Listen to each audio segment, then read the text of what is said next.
istəyirsən. Otur, otur sən, otur. Sən otur.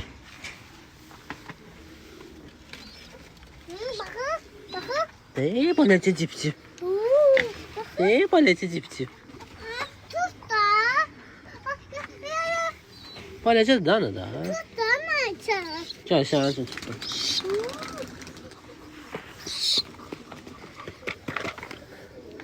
Görürsən belədir.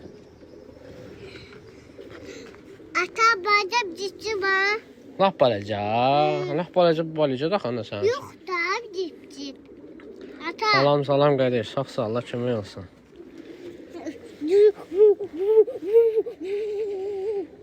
Balacadır da ana da.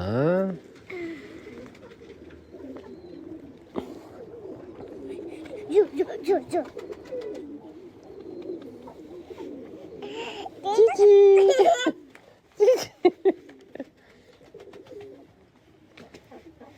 Bebedir ana, bebedir. Yazıqdır ya. Yazıq.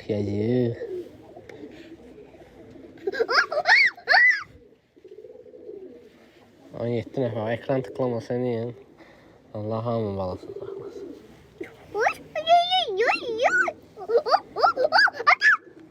Başıdır. Nedir? Bıraxım yerinə də. Yazıqdır da ana.